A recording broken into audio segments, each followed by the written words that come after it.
Good morning, everyone. Buenos días a Buenos todos. días a todos y Bienvenidos a un nuevo día del del Festival de Academia Festival Portillo. Internacional de Música Hoy es un día Portillo. especial. Hoy es un día Hoy especial. vamos a Yo compartir quiero compartir his music, his life. And we have a wonderful guest this morning who is going to share his knowledge, his wisdom and experience with the life and music of Gustav Mahler with all the students and the teachers and everybody who is watching us. So welcome, Morten Solvik. Thank you for being with us this morning. Thank you, Alejandra. It's a pleasure and a privilege to be here. I'm delighted to be a part of this festival of yours, and of course you will be my guest later on today as well. So we will learn much about what we all do.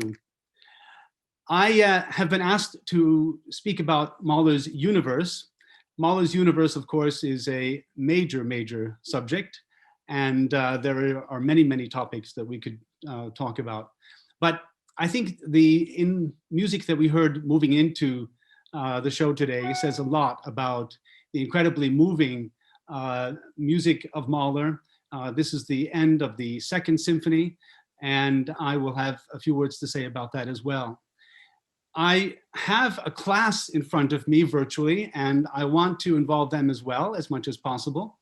And I wanted to ask just generally of those of you who are present, maybe you could indicate in terms of the custom on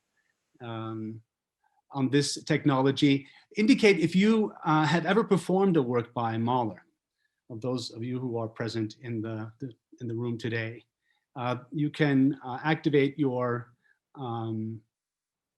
reactions at the bottom of the screen there in the Zoom meeting, and let me know if any of you have played Mahler in your activities as musicians. Okay, I have one person who's indicated thumbs up. All right, what about people who have heard Mahler's music?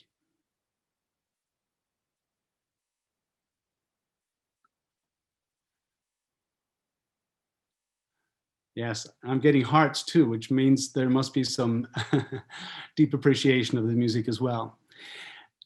For those of you who have experienced Mahler, you may have wondered a little bit about what the motivation was for this music. Many people speak about music that Mahler wrote as a very special experience. Does anyone want to talk a little bit about what they feel or what they hear when they listen to Mahler? Anyone want to share?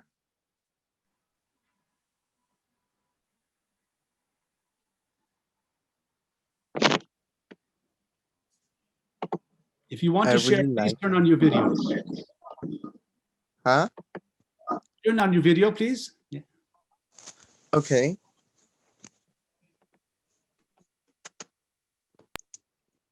Here is. There you go. Can you see me? Yes. I really like the Mahler, or the Resurrection, and the Eighth Symphony. I think it's like the heaven. It's like, oh, so mystic, so impressionant, so magic to me. I really like that two symphonies. Magical and like heaven. Yeah. Yeah.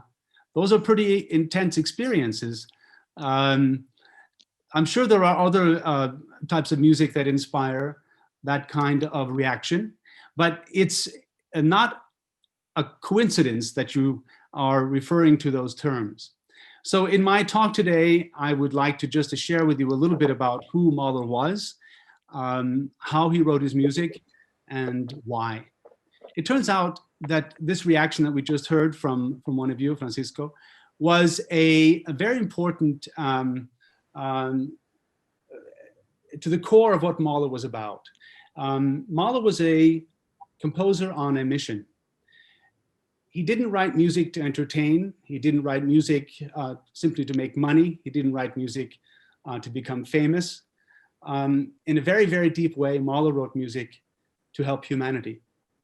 And it's the very nature of that mission what drove him forward as a human being, not just as a musician and as a composer, that still informs how we hear and we feel about this music. There are maybe 3 reasons we can talk about why Mahler was so exceptional in his approach to music and in the compositions that he created.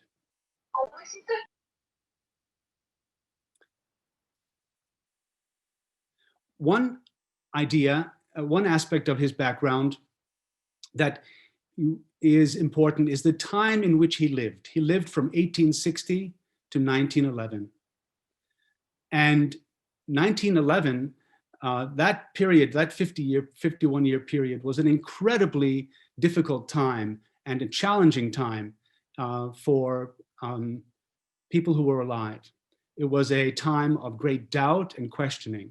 It was a time when Charles Darwin published his work on evolution. It was a time when Freud asked questions about our ability to comprehend the world psychologically. It was a time when Nietzsche declared the death of God. So it was a period that Mahler grew up in that asks many, many deep questions about the purpose of life, the stature of humanity in all of being.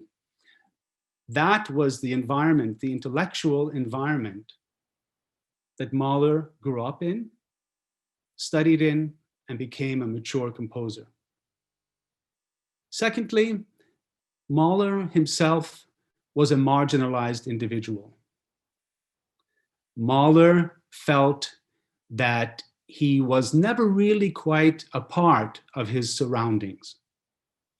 A very famous quote from Mahler is, "I am 3 times homeless, as a Bohemian among Austrians, as an Austrian among Germans, and as a Jew throughout the world, always an outsider, never welcome."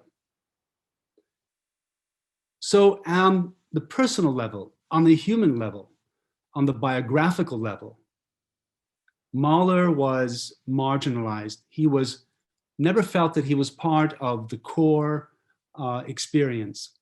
And this meant that he was naturally searching for an answer to some of these questions in a way that would include people on the margins, would include everyone.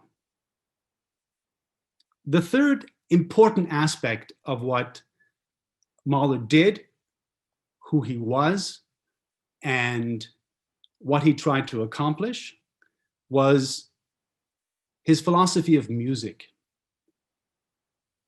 Mahler grew up in a time when thinking about art had come to some very interesting conclusions, at least among certain thinkers.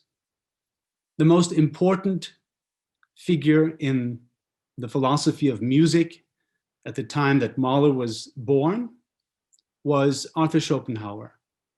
Schopenhauer was a German philosopher who had very, very particular things to say about all of existence. For Schopenhauer, existence was not something we could know in the immediate sense. Material existence was but a shadow of something much deeper, like Plato had said many, many years before that. But beyond the material was a real existence, and this existence was fueled by, created by, emanated from a concept called the will. The will was the primal force at the center of existence that created all forces and all matter, including humans. And this force, the will, had one purpose: to perpetuate itself.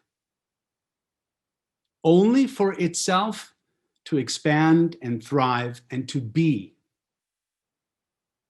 In this view of the world, there was nothing special about any form of life, including humans. And life was but an expression of this deeper force. But, he said, we humans have a special capacity. We can reach beyond material existence into the core of being and experience the will and the profound truth that will can tell us. There are two ways, he said. One was a denial of existence, a type of Buddhistic nirvana, and the other was the creative act of genius. In Schopenhauer's view,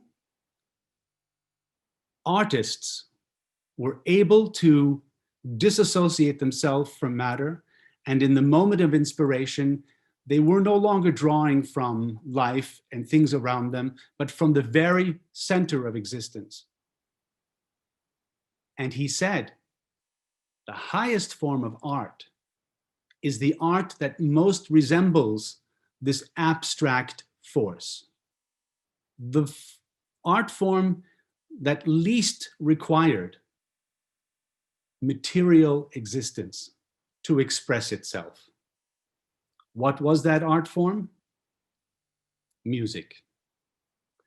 Music was almost a direct reflection of the deeper forces that created material existence and drove life forward.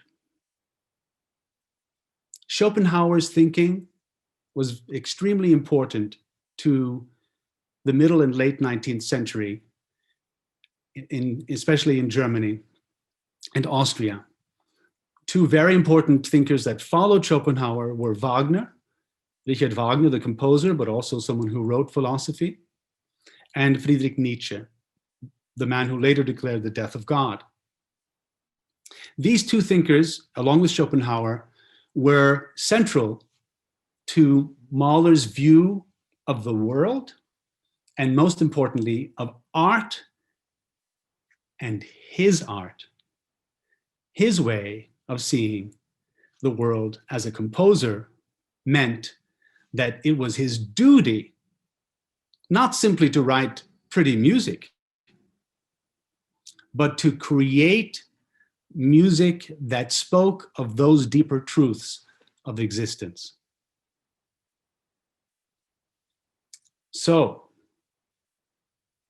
the questioning taking place during Mahler's life about what existence is, his own experiences on the edge of society, and this philosophical view of what music can accomplish, were all deeply, deeply a part of Mahler, the human being.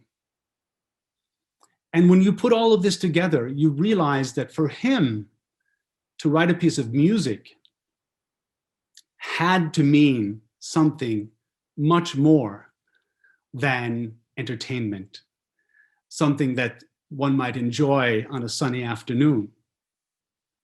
Anyone listening to Mahler, deeply listening to Mahler, understands emotionally that there's something going on in this music. There's something at stake in this music. Bigger questions matter. And it has been my privilege in my career as a musicologist to spend a lot of time thinking about these questions. What was Mahler trying to achieve? And how did he achieve it in his works? And so I'd like to share with you a few examples and explore how is it possible to write philosophical music? And is it important that we understand all of the details and biography and sources that Mahler is drawing on? I think there are two ways to see this. The most important way to understand Mahler is to hear Mahler and to ask your own questions, or not, to simply take in his masterpieces. But if you have the opportunity to look more closely at the man and his thoughts, and even sometimes at the scores that he produced, which I have, we find many, many clues to what he felt he was doing in some of these pieces. And it's fascinating. It's fascinating because what we come up with are thoughts and ideas that resemble on some level, on some instinctive, emotional level, what we all feel when we hear Mahler. So to take the example that we just heard at the beginning of the show, the finale of the Second Symphony. I'll talk briefly about this work and some of the ways in which Mahler invests the music, puts into the music these philosophical questions and his version of an answer to those questions. He once wrote a letter describing this symphony to a friend, and he said, anyone who has heard the call to the question of the meaning of life must do their best to give an answer. Why do we live? Why do we die?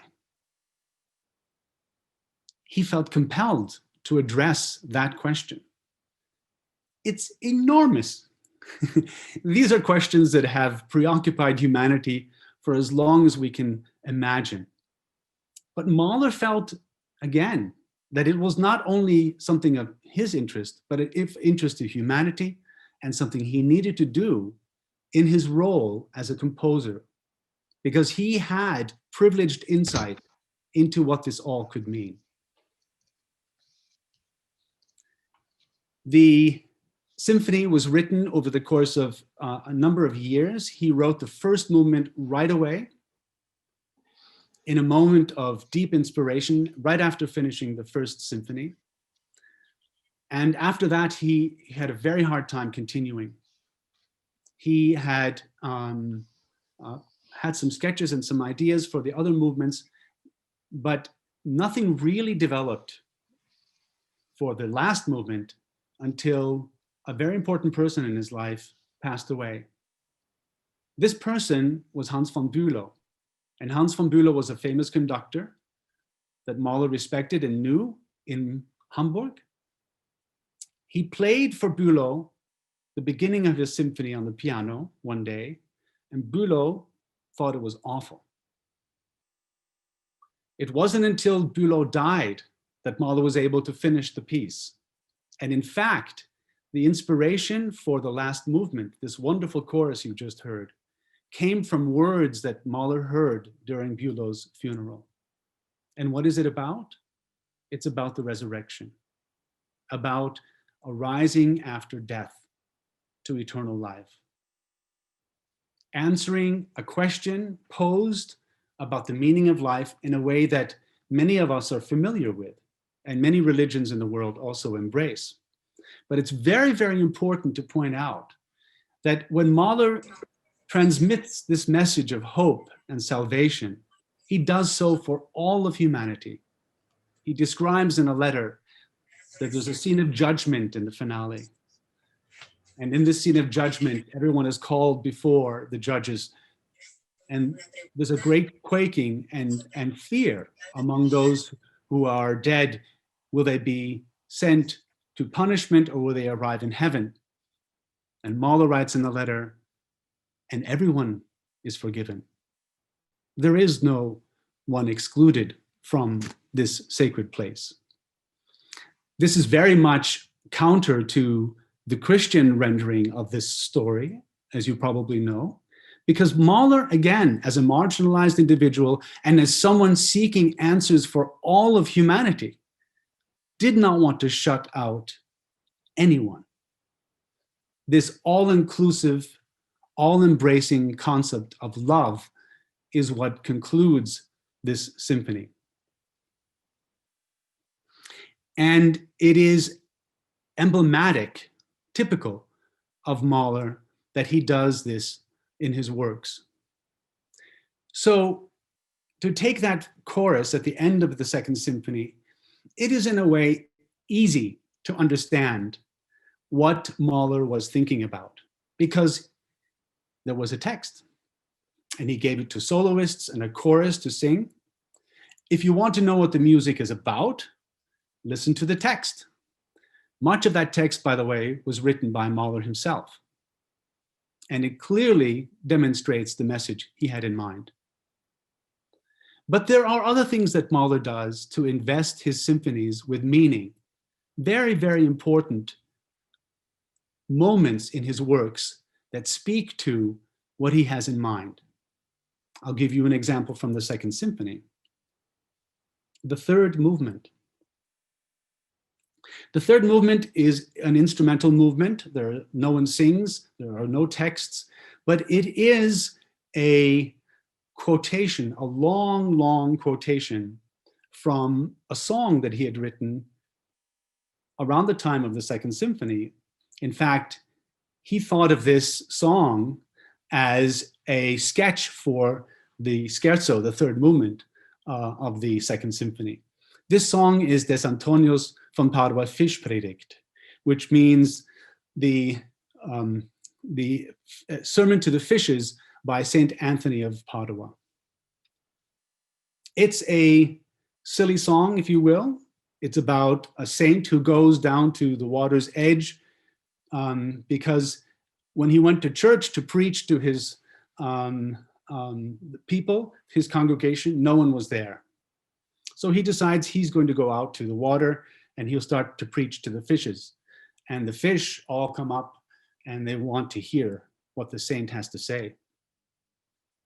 And he preaches and he says wonderful things and absolutely fascinates the creatures of the water. But when the sermon is over, they go back to being just as aggressive and stupid and unaware of what the priest has just said. That's the nature of the song that Mahler sets for voice and piano and then orchestra. At the same time he's writing the Second Symphony. He takes this music and then puts it into the scherzo of the Second Symphony. Why does he do this? Why does he quote himself without text? Clearly, he's bringing the meaning of that song into the context of the entire Second Symphony. And it is preparing us for the vision of redemption in the finale. But this movement is about the ridiculousness of life. It's also questioning the ability of religion, conventional religion, and the saint to give us all the answers. And maybe even more unsettling, who are we to tell nature how to behave? So without getting into more detail, it's clear that Mahler is very invested in understanding these questions, not because he has all of the answers, but he wants us to think and feel about it. Even if you don't know that this is a song, even if you don't know the words to this song, the way that it bops about and ends in this huge orchestral scream, this movement will make you think. Something is kind of funny and something is very wrong at the same time. What is our relationship to daily life? What is the meaning of what we do? Are we as disillusioned and ignorant as the fish, or are we kidding ourselves that we can harness nature and tell nature how to behave? This is just an example of what Mahler inserts into his symphonies that works on two levels. Someone listening to the symphony may not know all of this, and it doesn't matter, because at the end of the movement, you feel very unsettled. If you realize the words to this, and you read more about what Mahler says about this movement, you realize what's at stake. The question asked at the beginning, what's the meaning of life? What are we doing here? Are we preaching to the fishes? Are we contributing something meaningful? Are we really getting to the bottom of what it means to understand the world and life and its meaning? All of those things are included, if you look closely enough, in what Mahler is giving us musically. But as I said at the outset, it's not just a musical exercise. It's one in thought and caring and philosophizing and reaching out to humanity and saying, this is us. Mahler's music is not only transcendent and subliminal and moving, it can be ugly, it can be frightening, it can be problematic, it can be heavy, it can be light, it can be happy, it can be sad. Why? Because that's life. Mahler once said, a symphony must be like the world. It must recreate all that we understand and feel, the good and the bad.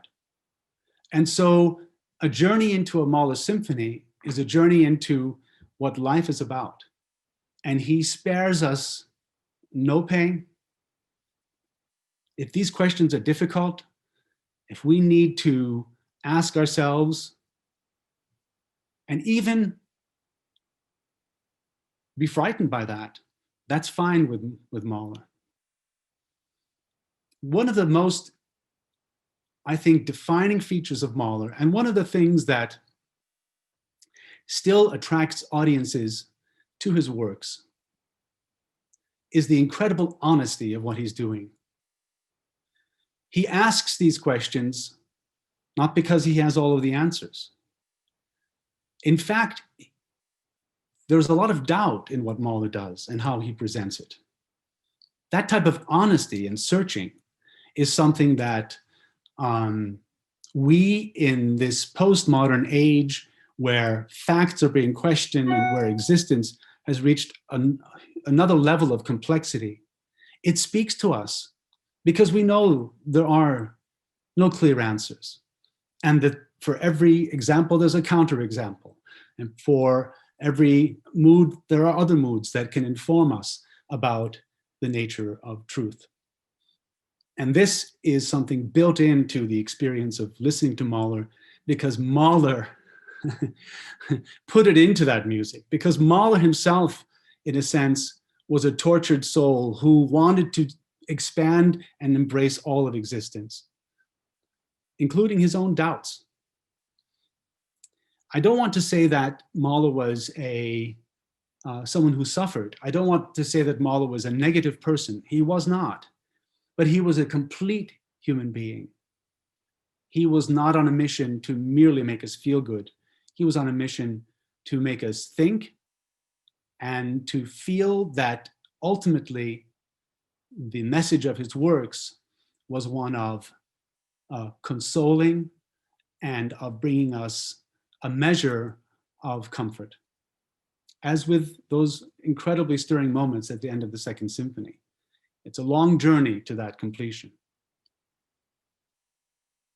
There are many other examples, of course. One that strikes me, and it's easier to talk about, is his song symphony, Das Lied von der Erde, written towards the end of his life. This is a work in 6 movements for 2 singers, alternating through vignettes taken from, again, the experience of nature and of self, of growing old, of youth and beauty, and of the questions that we ask ourselves with regard to existence. These poems were taken from a book published in German called Die chinesische Flöte, the Chinese flute, just before Mahler started writing these pieces. And they are based on ancient Chinese poetry that had been translated into French and then retranslated into German. So there are interpretations of ancient Chinese texts that take a very different perspective on life. So if you move from the Second Symphony towards the beginning of his compositional career to Das Lied von der Erde at the end of his career, you see a shift in Mahler's searching out the answers to life's existence. The one striking feature of Das Lied von der Erde and all of these texts is the way that it concludes. It reaches for a very different understanding of the meaning of death. Death here is not overcome in a chorus of resurrection. Death is a welcome point of arrival for someone who understands that human existence is part of eternal existence, and that in the larger fold of nature, we are but one small part. And by embracing our place in the universe as both finite in terms of our own lives, but eternal in terms of how it fits into the whole, he creates a timeless understanding of eternity. The famous conclusion of those notes, as you might remember for those who know the piece, oscillating at the end, never quite reaching a conclusion, and then dissipating into the ether. I hope I'm not going too quickly. I know this is being translated, so I have to be careful not to speak too quickly. So I apologize to the translator if this is too fast.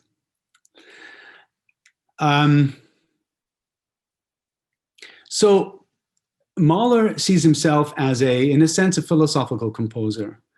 He brings meaning to his works through his own thoughts and reflections, and he inserts signs in these pieces through texts and through musical quotation and many other devices. We hear birds, we hear horns in the distance, we hear military marches, we hear all kinds of allusions to music, again, drawn from the everyday. The sounds we hear in the forest, the sound of the military parade in the town square. Again, bringing the totality of life into the middle of these symphonies. But these are devices that speak in a colloquial tone, in a manner unbecoming, unusual, and not accepted for many people in Mahler's time. They thought his music, some people thought it was trivial, unimportant, borrowed from all kinds of other composers and types of music, and therefore not worthy. But they didn't understand that Mahler was capable of writing any tune he wanted, but he wanted to bring the everyday so that we could collectively celebrate the human condition in his pieces and take us on a journey through the questions that face all of us, not a particular group, but all of us. Why do we live? What's our place in the cosmos? So at bottom, Mahler was an incredibly broad-minded, all-embracing humanist and thinker, not merely a composer. And it's that message that seeps through into his reception today. I think it's one of the reasons why it's so compelling to so many people around the world. It's my great fortune to be associated with the Mahler Foundation, which is an organization that takes Mahler's perspective on many of the issues I touched on today, marginalization, nature, and takes those aspects of Mahler's legacy and tries to turn it into a force for the good in the world today. If we listen not only to the music of Mahler, but to what concerned Mahler, we realize his concerns are our concerns in many, many ways. He once said, "I am the singer of nature. I hope to be remembered as the singer of nature." His awareness of our humble position vis-a-vis nature and its forces, and our incredible reliance on the globe, on the environment, was many, many years ahead of his time. But it speaks a very, very urgent message to us today. So at the Mahler Foundation, one of the projects that we have is called The Song of the Earth. And this is a project to raise awareness of our environmental situation, our climate crisis around the world through projects that we are hoping to bring to people on all continents.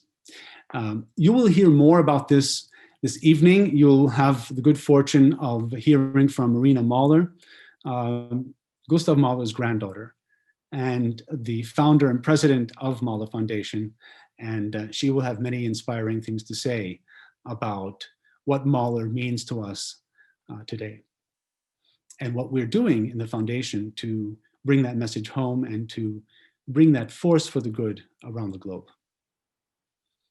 I have thought to reserve a few minutes for questions. This is a masterclass, and if I were there in person, I would be asking you many, many, many more questions. But you are my class, and to the extent that we can be connected virtually, I want to hear from you.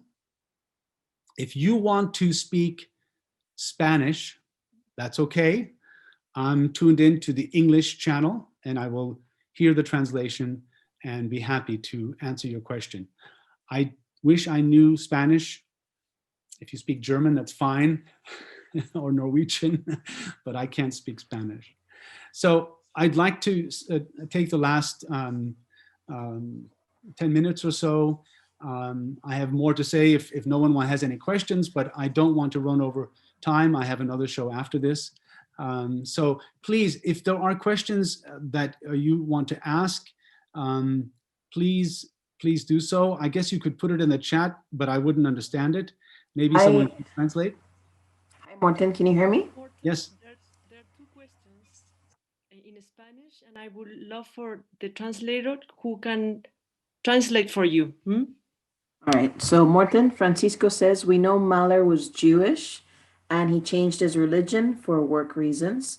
But this change had a great influence in his vision of a resurrection. Do you think this change had a great influence on his vision about resurrection? No, I do not.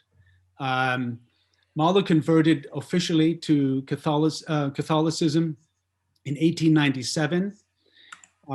He finished his Second Symphony well before then. The Resurrection Symphony is not merely a Christian dogmatic work. As I mentioned in my talk, the resurrection in Christian dogma is reserved for the pious and the worthy. Not so in the Resurrection Symphony. Mahler removes the judgment. He presents the judgment and then removes its conclusions entirely from all of humanity. So I don't think it had a major impact on his religious views. Mahler wasn't religious in the dogmatic sense. He was spiritual. There's no doubt in my mind that Mahler believed in the spirit, but he wasn't Jewish or Catholic or Buddhist. In a sense, he was an all-embracing thinker who did not give up on the spirit. There was a lot of very interesting evidence for that. He was very aware of science. He was aware of materialism, Darwinism, and all of these currents of his time, but he firmly believed in something more than matter. But I don't think of it in dogmatic terms whatsoever. Fantastic. And the next question we have is from Pedro. He says, Mahler described the time that he spent in Vienna as war years. Do you think that he was conscious about the way Vienna treated their great composers? And do you think that that influenced the message of his work?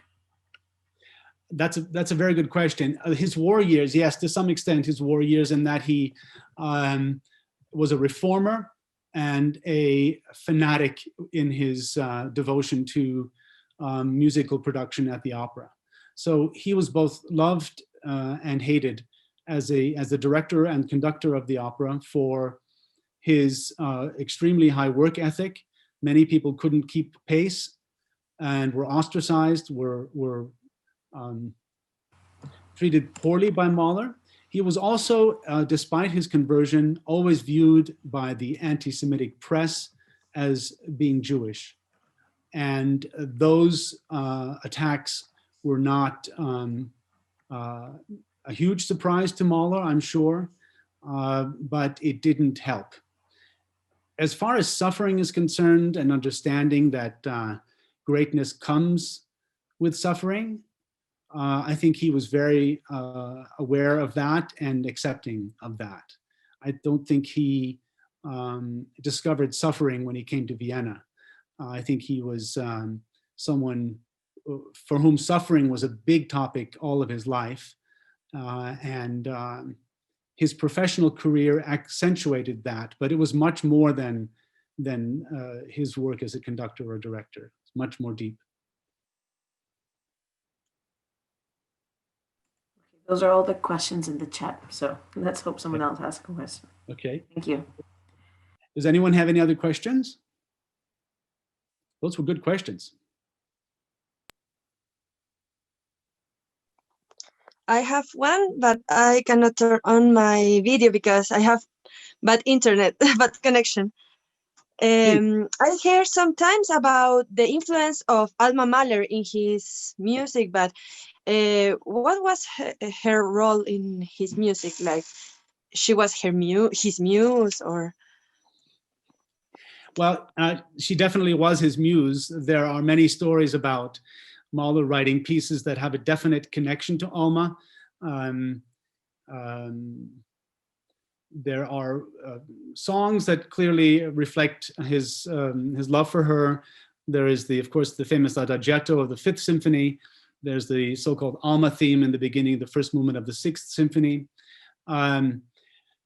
There is no shortage of indication that Mahler was deeply committed to Alma and loved her and found inspiration in her.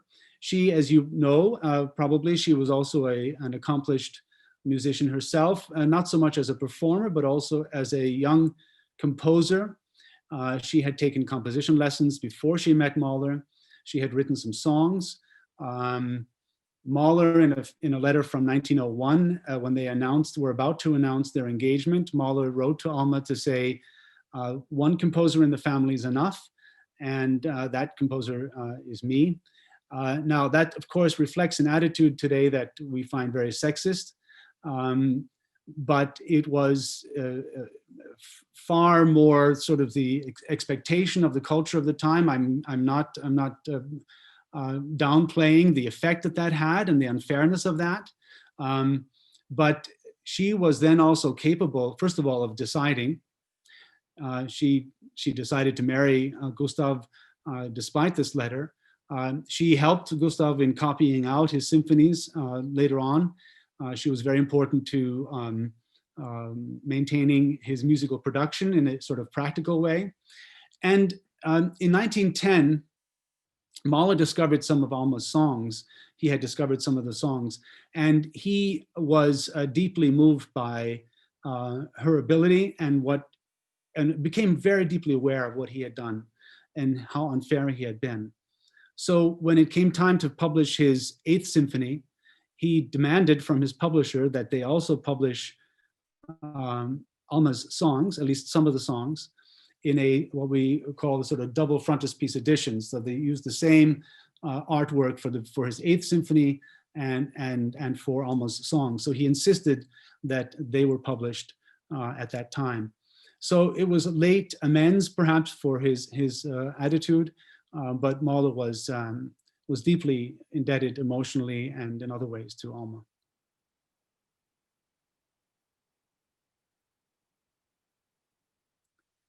I see other chats are coming up. I don't know if those are questions. Yes, Pedro Salcedo. Hi, Morten. Hello, Pedro. I have a question. What do you think, what is the more important message that we as musicians can we give to the public in relation with the thoughts of Mahler about climate change? Well, I think there's a general and a very specific takeaway. The specific one about climate change, when Mahler says he's the singer of nature and cares passionately about being in nature and spending time there and reflecting it in his works, I think we can bring that message through performance of Mahler and in creative ways of engaging in Das Lied von der Erde.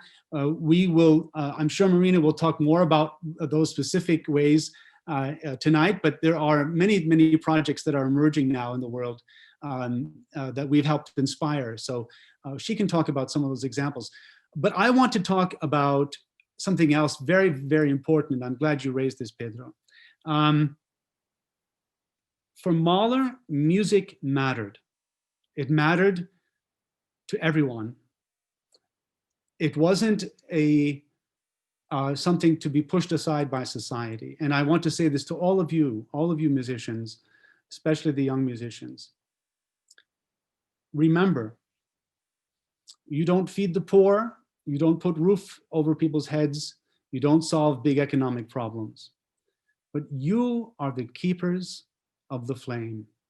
You carry forward that which makes us human, the ability to think about existence, to express the joys of being alive, and to share that with your fellow human beings. That is your job. If we didn't do that, we might as well go back to the caves and retreat away from what we call being human. It's that quality that is so essential to who we are, who we think we are, and who we need to be. So take it seriously the way Mahler did. It is a very, very vital mission. It can say a lot about where we're going as a species, and what we bring is essential.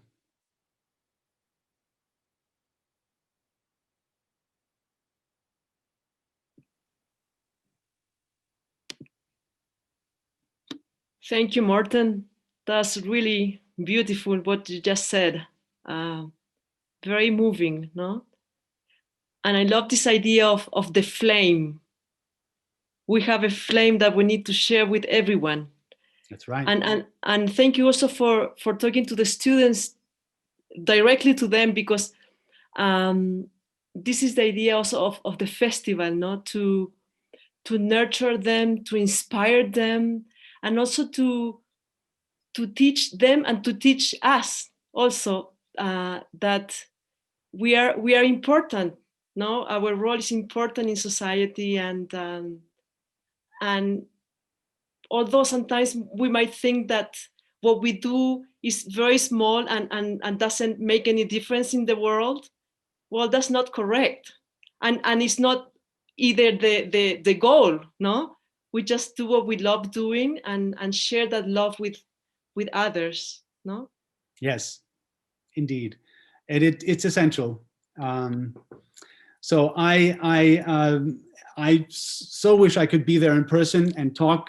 I would be able to say and get so much more out of the students and the setting. I as a professor, as an instructor, as a thinker, as a presenter, I get so much when I learn so much when I talk, because I listen, but it's very hard now. But hopefully we can address that in the future. Yes, absolutely. For us, it's really an honor, Morten, that you are with us this morning, and we also invite you to be part of the whole day, because the whole day is about Mahler's universe. And very good. And I would love to just say something about what you mentioned during the class about having this world inside.